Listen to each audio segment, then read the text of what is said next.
All right, let's do it. Okay.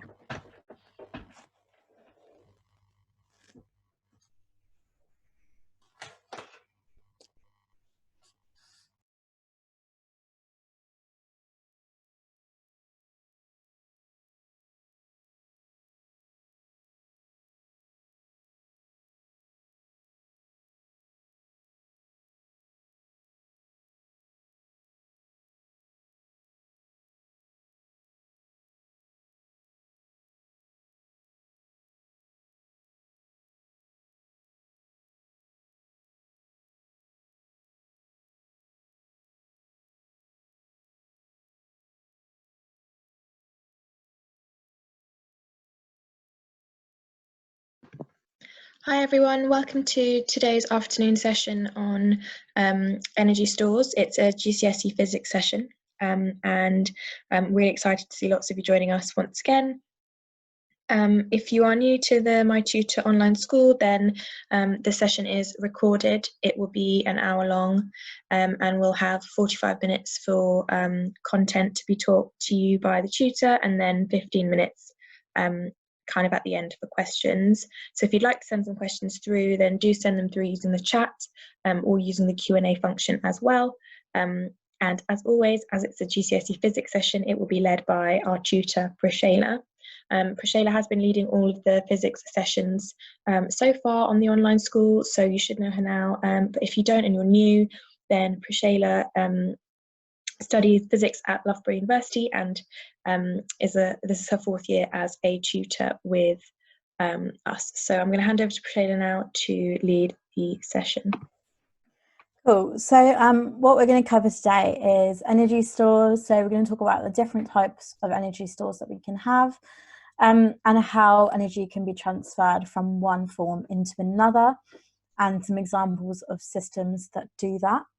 Then we're going to go on to learn 3 equations with 3 different types of energy. So it's quite equation heavy today, but don't worry, 2 you have to remember and 1 you are given. Then we'll go through example questions as always, and time for your questions at the end.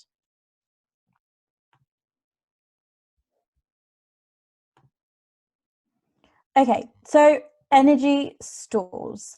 There are 8 different types of energy stores on this earth, and they come in lots of different forms in lots of different objects. Okay, so the first one that we have is magnetic. So when we repel two poles and we try to push them together, that's magnetic energy.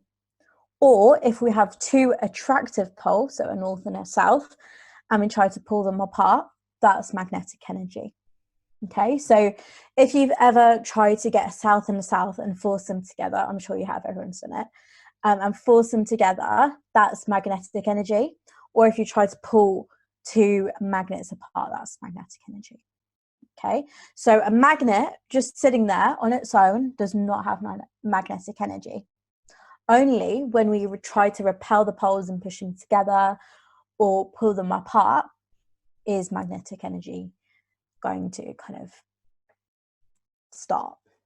Okay, so it's important with all of these forms of energy that if they're just sitting there, if the object is just sitting there, not doing anything, it doesn't have that energy. It doesn't have kinetic energy. It doesn't have elastic energy. As soon as we apply something to it, apply a force, then it gets that energy. So internal or thermal energy, as you might know it more commonly as thermal energy or heat energy, so all the same thing, is this idea of an object being warm. Okay, so an object having a temperature. That all comes from its internal energy. So the way that internal energy is defined is the kinetic energy plus the potential energy in the molecules of the object. So any object inside it has kinetic energy and potential energy. When those are added together, that creates the internal energy. So you may know that for an object to warm up, the molecules have to vibrate faster. Now, when the molecules vibrate faster, that increases kinetic energy.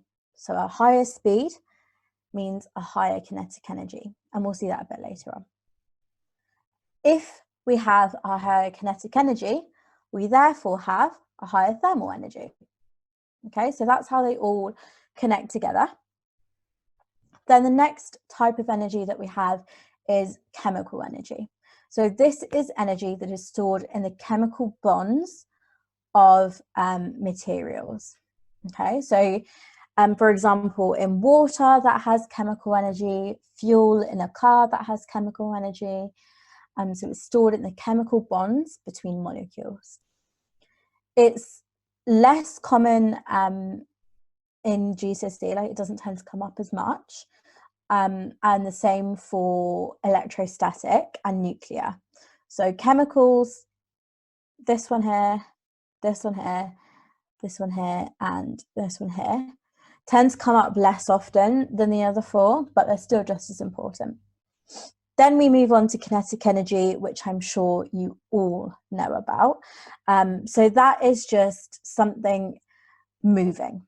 Okay, so the energy of a moving object.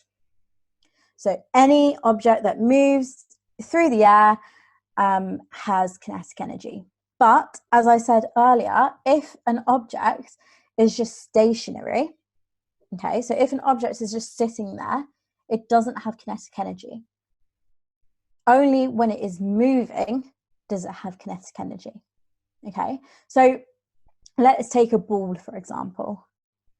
A ball, yes, has the potential to move, but unless it's actually moving, it doesn't have kinetic energy.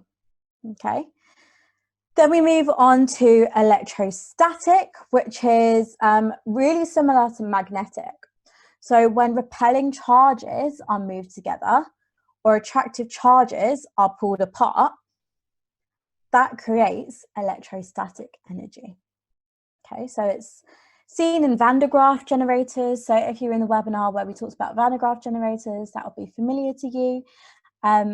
But there is a whole kind of section to do with static electricity, and that's where that energy comes from. So repelling charges move together or attractive charges pulled apart. Then we move on to elastic potential energy, which is the energy that is stored when an object is squashed or stretched. Okay, so for an example, you could have an elastic band that you've stretched. Now, when it's stretched, it has elastic potential energy. Okay, only when it's stretched. The same with a bungee cord, when it's stretched, it has elastic potential energy. But an elastic band, just sitting there, does not have elastic potential energy. Just because it has the potential to be stretched, that doesn't mean it necessarily has the energy. Only if it's being stretched or squashed does it have that energy. Okay, so an example of squashing may be a spring. So if you compress the spring together, if you force it to compress, that would also have elastic potential energy. So not just stretching, also squashing. Gravitational potential energy comes from anything that has the potential to fall. Okay, so I think in school they describe it as the energy of an object at a height, but I find that quite confusing because if something's like attached to a wall, it's still like high above the ground, but it doesn't, do you know what I mean? Like it doesn't really have gravitational potential energy. So I find that's quite confusing. The way that I think makes more sense is any object that has the potential to fall. So if you've chucked a ball up in midair, that ball has gravitational potential energy because it can fall. Okay, so anything that's sitting on a table, sitting on the floor, sitting on the ground, does not have gravitational potential energy. Only when it can drop, it can fall, does it have gravitational potential. Then finally, we come on to nuclear, which is not really common Don't really see it come up too much in the GCSE, but it is the energy that is stored in the nucleus of an atom. Okay, so the nucleus of the atom is the kind of the brains of the atom, the core of the atom, where everything really happens. So nuclear energy is stored there, and you can remember it because nuclear is similar to nucleus. And there is obviously the topic at the end of the syllabus, which is nuclear energy. You may have covered it, you may not have, but that's all to do with radiation, so alpha, beta, gamma, and that's where you'll kind of learn more about nuclear energy. So 8 different forms of energy, all with a quite specific definitions. So we do need to know how to define them in a very specific way. And where can we find each type of energy? So magnetic, kind of obvious in magnets. Internal thermal energy we can find in humans, animals, solids, food, anything like that. That's all got thermal internal energy. Chemical energy we can find in fuels, in chemicals, in mixtures. What we see come up in the GCSE quite often is if they are going to talk about chemical energy, it's probably going to relate to fuel. So they might say, explain how energy stores in a car can be transferred from one store to another. So that's where chemical energy comes in from the fuel. Kinetic energy is really just any moving object. Electrostatic, I mentioned earlier the Van de Graaff generator. So if you don't know what the Van de Graaff generator is, it's basically a metal dome attached to a long kind of stem, and you put your hands on it and it makes your hair basically stand on end. If you do want to know more about that, you can go to the static electricity webinar. And that's basically where we see electrostatic energy. Elastic potential energy is stored in elastic bands, bungee cords, that kind of thing. Gravitational potential is kind of balls in the air, anything that you've chucked up in the air. And then nuclear energy, well, that's just in the nucleus of an atom. Okay. So energy systems. This is a key term that comes up a lot in the GCSE. A system is an object or group of objects that work together. So it's really quite kind of trivial. They call it a system, and it is important that we do use the key term system, but all system really means is an object or a group of objects that work together. So for example, a car would be a system. Okay, a car would be a system, but within that car, we have lots of different parts that work together. So energy changes occur in systems. They occur in these objects. They occur everywhere in the world around us, in our lamps, in our kettles, in our lights, in our own bodies. We see them everywhere. So they happen in what we call a system. Now, this last point on this slide is very, very important. And if you take one thing away from this webinar, I want it to be this. So energy can't be created or destroyed. It can only be transferred or changed from one form to another. Okay, so what that means is we can't actually create energy in any way. It has to come from one source and then transferred into another source.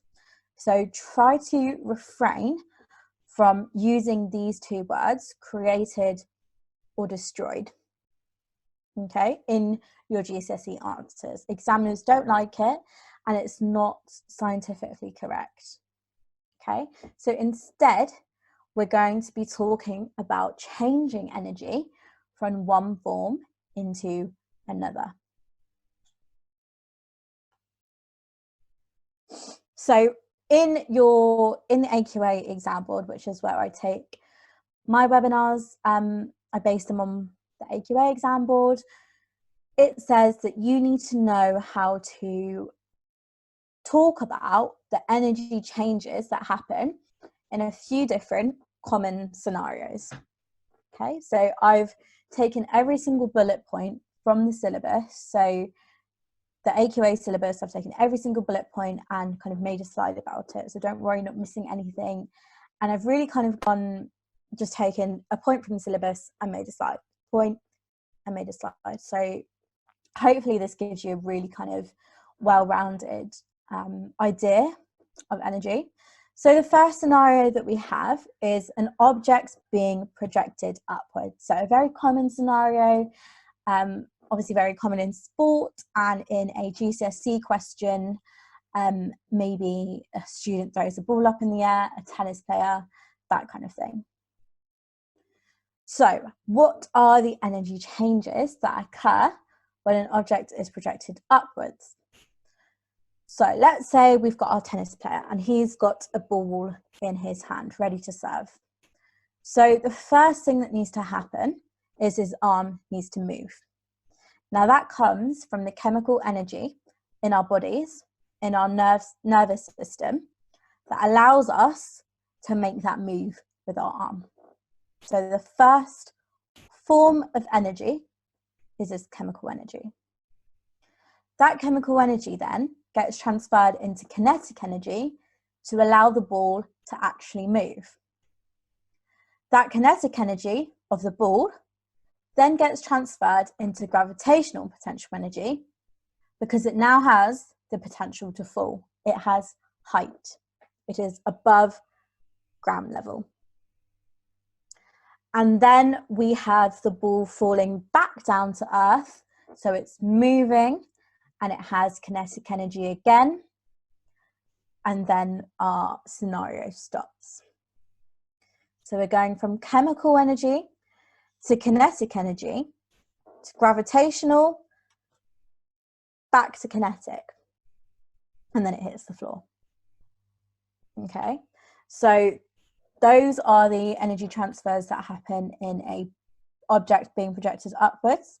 Now do note that the object that is being projected upwards could be projected upwards by an arm, or it could be projected upwards by some other mechanism.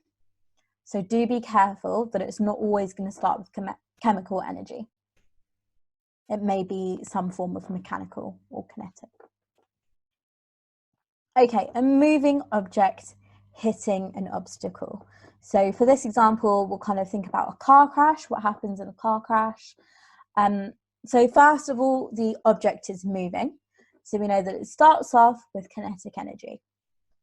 Now, as soon as it hits this obstacle, so another car, when that crash happens, some of the energy goes to sound, some of the energy goes to heat because of the friction between them.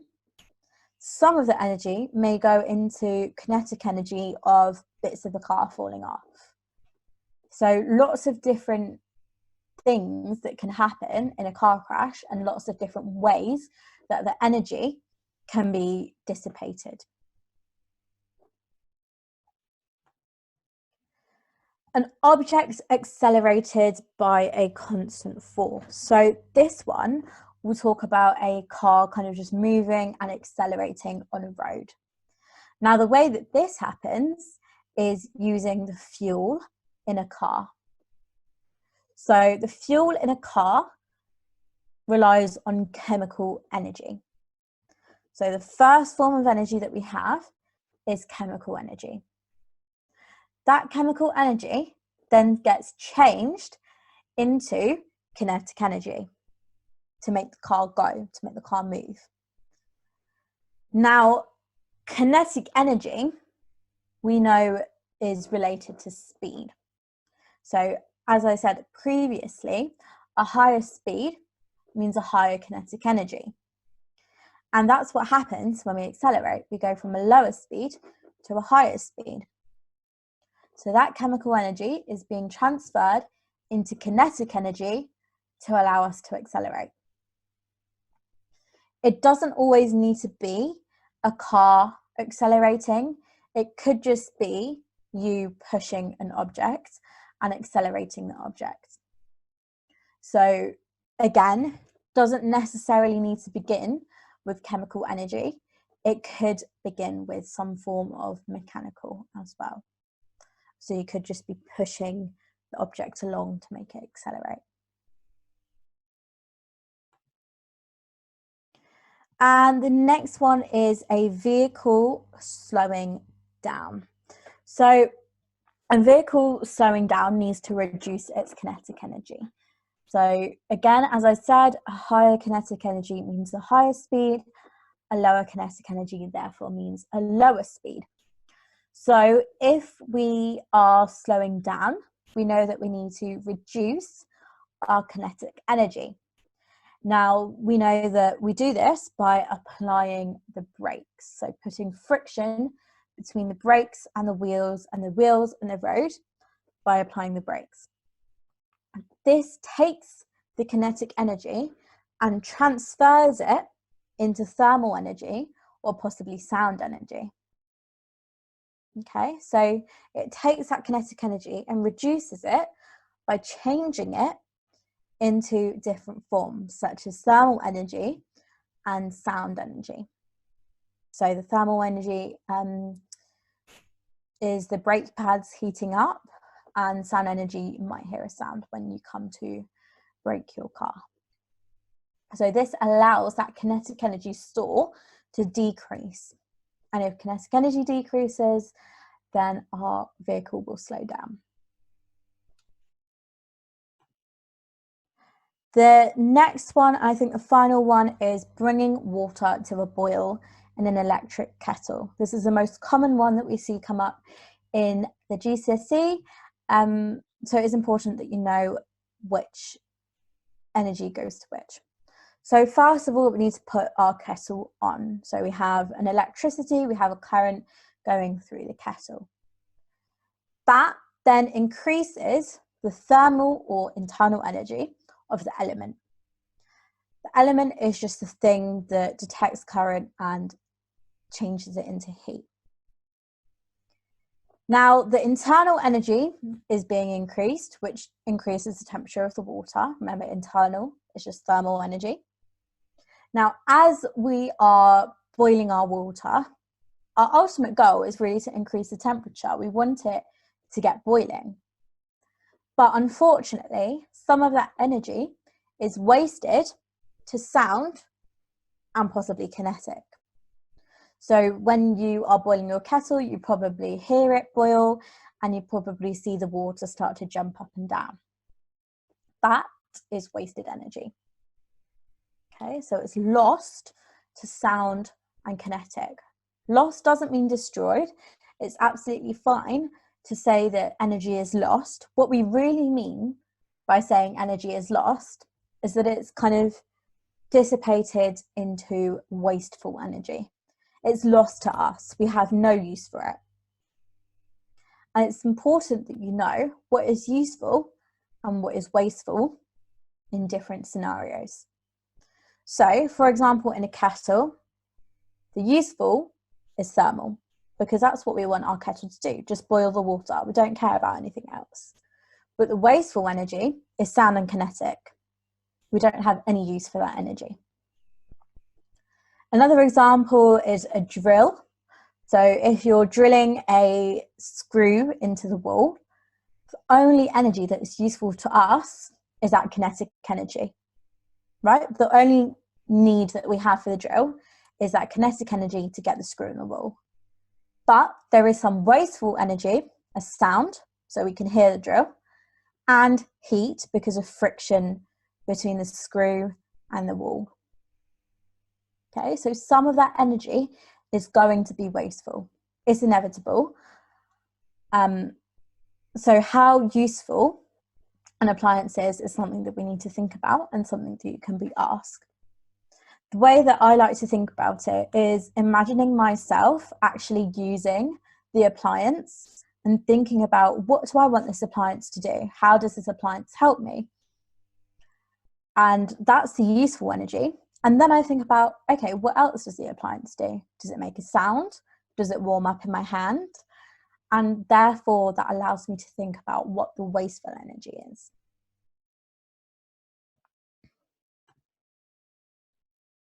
Okay, so all these different energy changes that we've been talking about have to happen in some sort of way. So it doesn't magically happen. Energy doesn't just magically change from one form to another. There needs to be something that changes it. So these are the 4 different types of ways that a system can change its energy store. So the first one is mechanical work. So a force moving an object through a distance. The second is electrical work. So charges moving due to a potential difference. So for example, a current. Heating, so due to a temperature difference, which is caused electrically or by chemical reaction. And finally, radiation, which we won't cover today, but you will see later on, is energy that is transferred as a wave, so light, infrared, that kind of thing. Okay, so 4 different ways that a system can change one form of energy into another.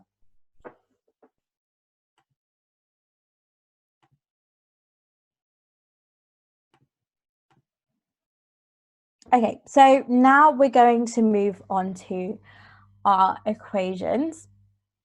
So kinetic energy, remember, is moving object. So any object that moves has kinetic energy. And we need to remember the equation for kinetic energy. Okay, so you're required to recall this equation. And so kinetic energy equals half mv squared. So kinetic energy is shown by this big E and a small k written slightly kind of below it, equals half times mass times v squared. Notice that it's a v, but it does just mean speed. So you can see it in a kind of word equation, symbol equation, and then the units of everything that we have in our equation. So kinetic energy is measured in joules, mass is measured in kilograms, and speed is measured in meters per second or meters second to the -1. Remember, energy is always measured in joules. It does not matter what form of energy we have, it's always, always, always joules. So that's kinetic energy. Then we move on to elastic potential energy. So remember, this is when we have a stretched or a squished object. So this one is indeed given to you in the exam on your equation sheet for the AQA exam board. So EE is represented by elastic potential energy, and this is equal to half times K times E squared. So K is the spring constant. So if you were there for the forces and elasticity webinar, you will know what K is and what E is. So that comes from that webinar. We did go through the equation, but obviously if you weren't there, then this is the equation that we use when we stretch a spring and when we squish a spring. So go back to that webinar if you don't know what this is, and then come back to this so that you can fully understand it. So yeah, as I said, K is the spring constant, which is the measure of how stiff the spring is. And then we times by extension, so how far the spring extends under such a force, and then we square it. Elastic potential energy is measured in joules. The spring constant is measured in newtons per meter, and the extension is measured in meters.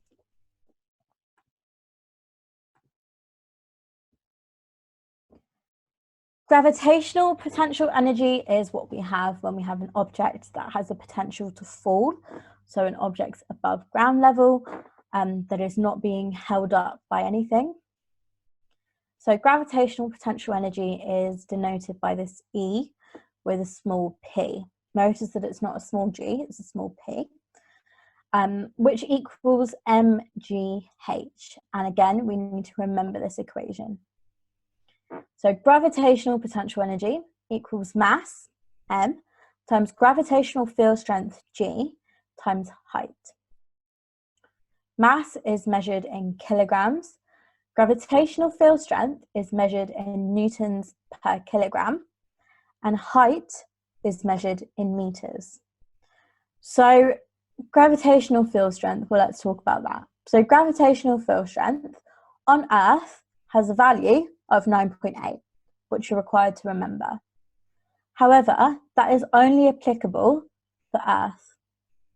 Sometimes in the GCSE, they like to include kind of other planets. So they might ask you to do it for the Moon, for Mars, anything like that. If they do that, they will give you the gravitational field strength. So you're only required to remember what the gravitational field strength on Earth is, which is 9.8. Other than that, the gravitational field strength will always be the same. It will never change for Earth.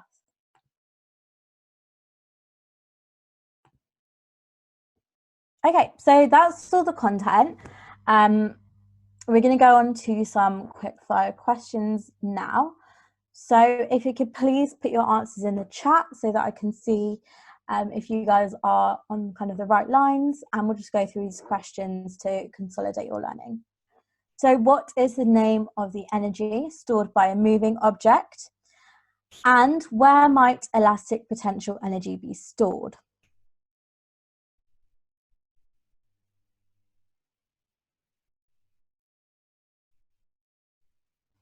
So remember, kinetic energy is the energy stored by a moving object. So any object that moves in any sort of way has kinetic energy.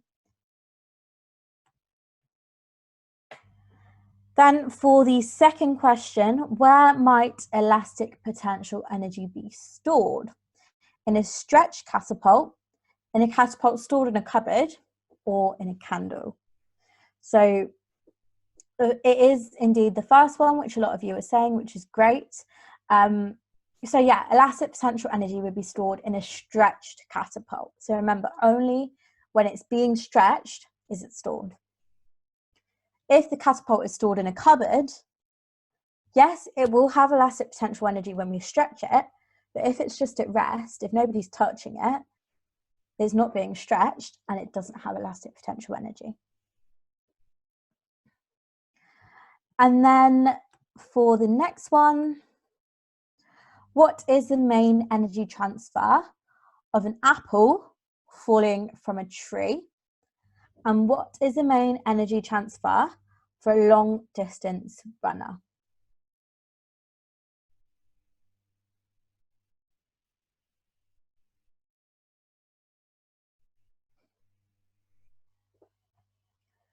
So I'll give you 15 seconds to have a think about that.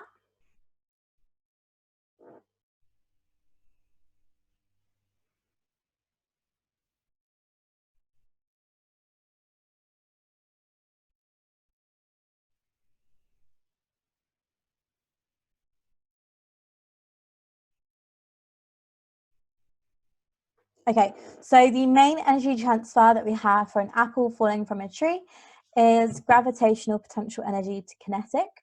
So it has gravitational potential because it has the potential to fall and it's above ground level. And then as it falls, it's a moving object, so it has kinetic energy. So well done if you got that. And then for 4, we have what is the main energy transfer for a long distance runner. So that is going to be chemical energy to kinetic energy. So chemical energy coming from his nervous system and his brain, allowing his muscles to move. That then gets transferred into kinetic energy of him moving, so a moving object. Okay, what happens to dissipated energy? So dissipated energy is this energy that kind of gets taken away and changed into something else.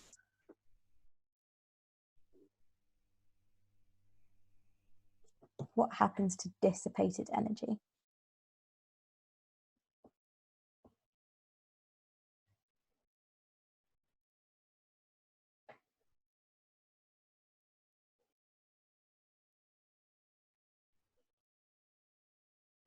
So dissipated just means to disperse or to scatter. So it just spreads out into the surroundings. So whenever we have energy changes, some energy can be dissipated as sound, as heat, or it just spreads out into the surroundings. So that's what we mean by dissipated energy. Then we have, what is gravitational potential energy? Stored in a 60 kilogram child sitting at the top of a 2-meter high slide. Now, remember, gravitational potential energy is denoted by EP, which is equal to mgh, where mass is m, g in this example is 10, and h is height. So what would be our gravitational potential energy?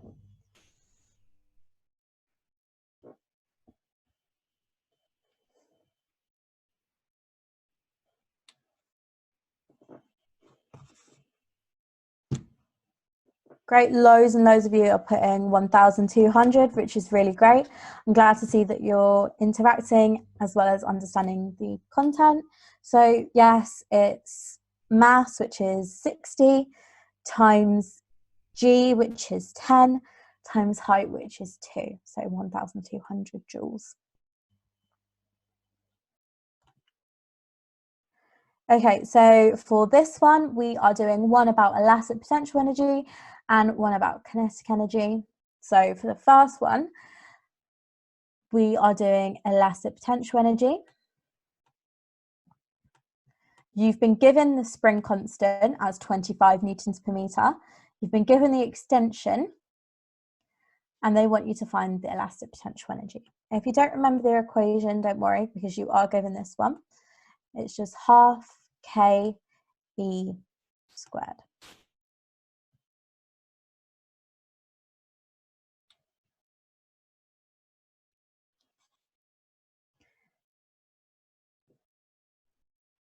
So what would our elastic potential energy be?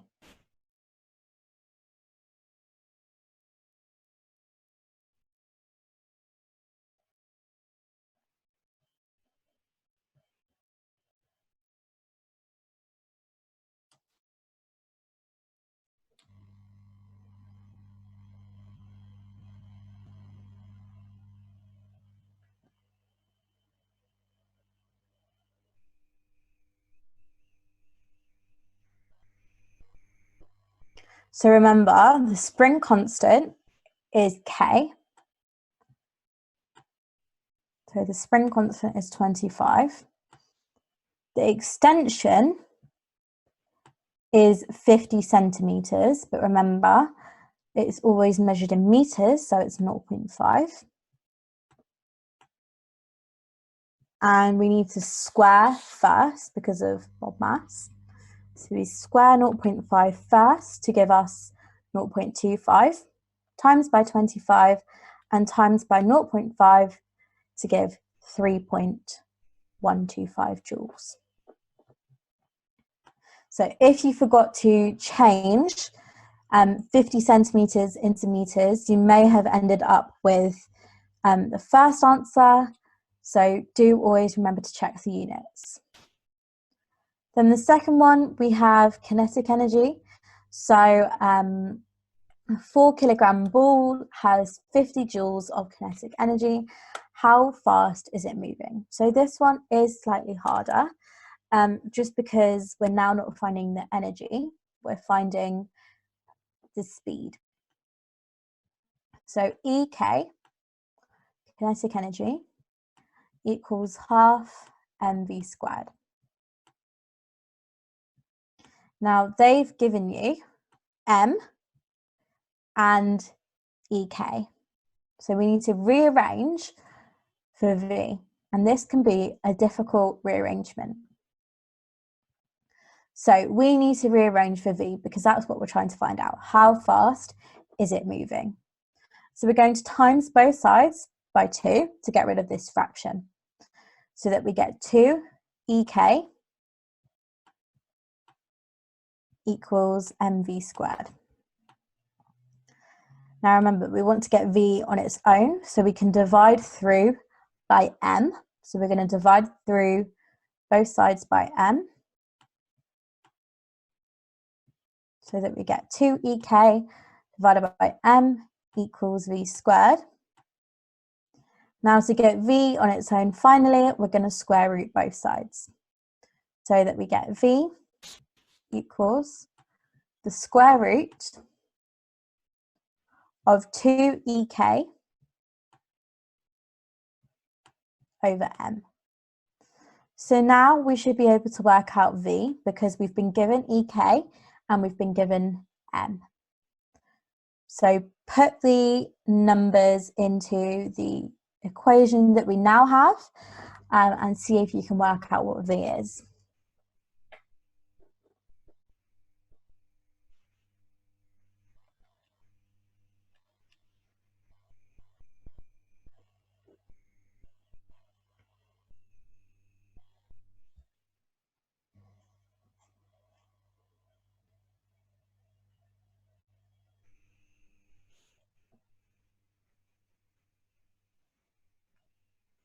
So V equals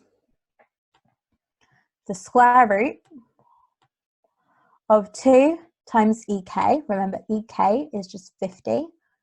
So EK is our kinetic energy. How much kinetic energy do we have in joules? So we're going to have 2 times 50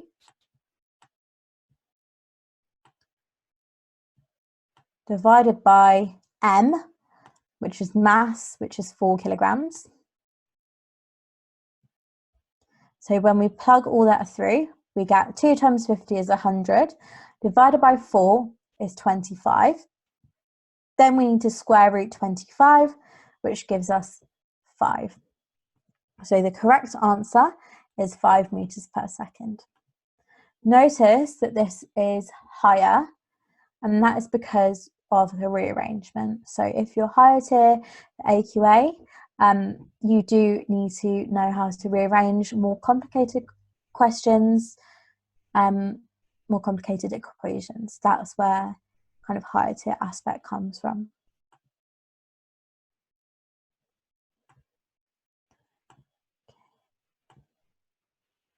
Okay, so we're going to do an exam question now from the AQA syllabus, and it goes as this. So we have a student before and after a bungee jump. So before is on the left, after is on the right. The bungee cord has an unstretched length of 20 meters. So when the bungee cord is just hanging down, it's 20 meters, so nothing attached to it. Then when it is extended, when the bungee cord is extended, it has a length of 55 meters. Okay, so we've been given the mass of the student as 50 kilograms, and the gravitational field strength is 9.8. So the first part of the question asks you to write down the equation which links gravitational field strength, gravitational potential energy, height, and mass. So we know that is going to be our equation EP equals mgh. Now it wants us to calculate the change in gravitational potential energy from the position where the student jumps to the point 20 meters below. Okay, so it wants us to calculate the difference in the gravitational potential energy of the student between this height here and this height here. So we're going to need to work out 2 different values for gravitational potential energy. one at this height and one at this height.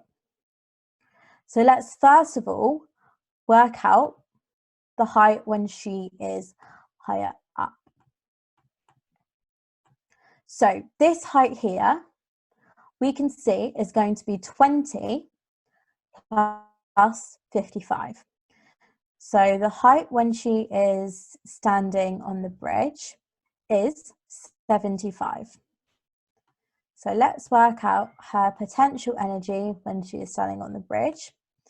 We do this by doing mass times gravity times h. So mass is 50, gravity is 9.8, and height is 75.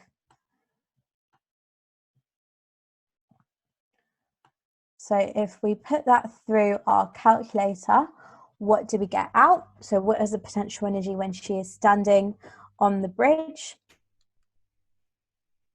And that gives you 36,750 joules.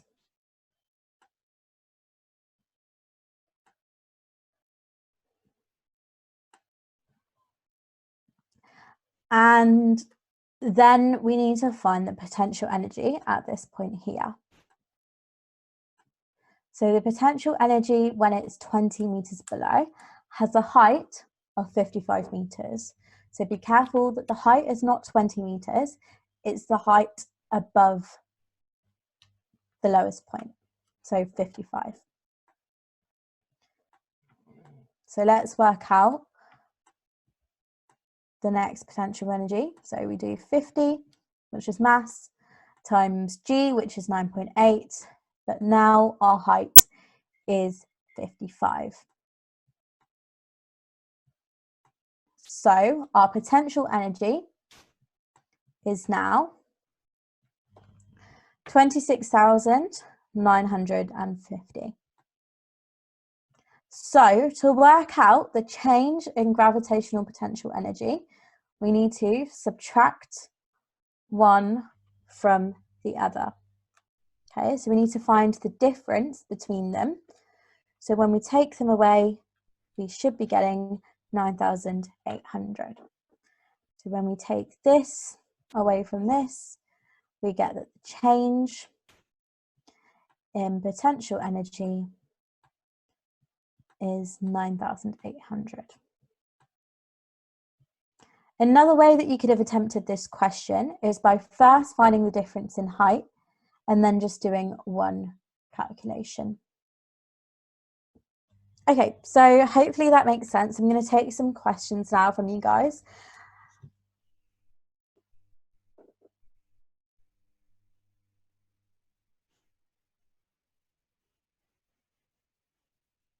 Okay, so somebody said,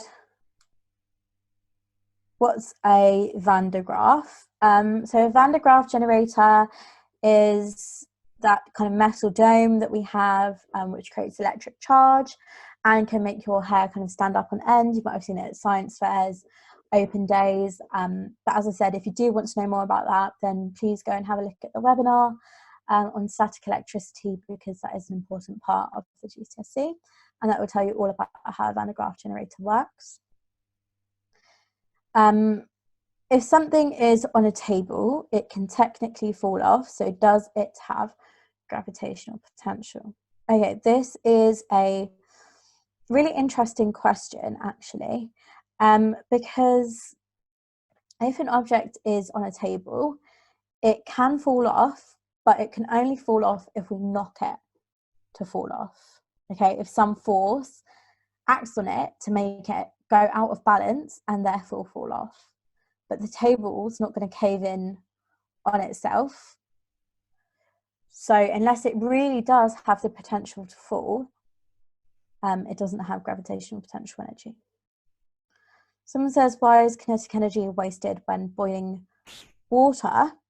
Well, sometimes in a kettle, you might see the liquid start to move. So you might see the water start to kind of bubble around and bubble.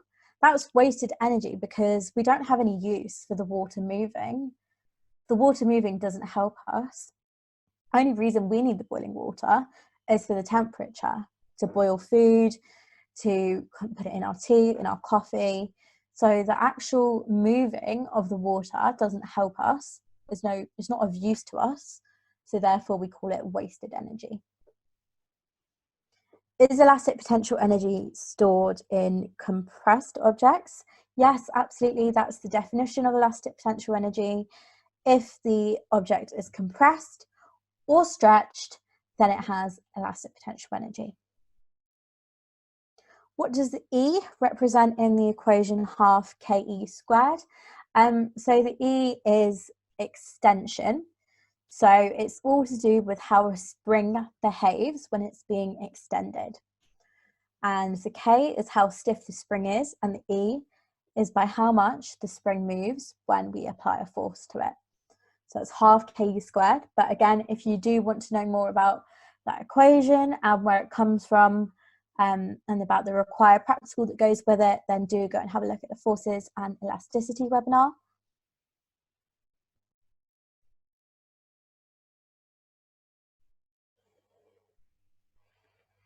I think that's all the questions. I haven't seen any more either, Preshayla.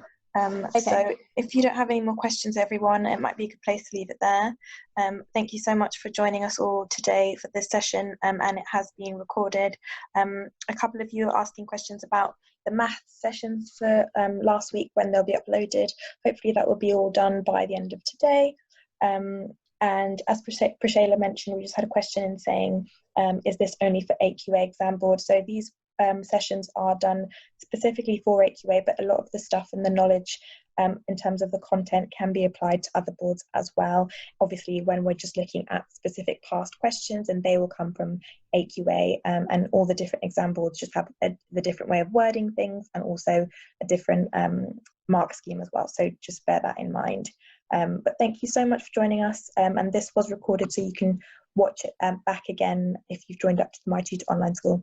Thanks, everyone. Bye. Bye.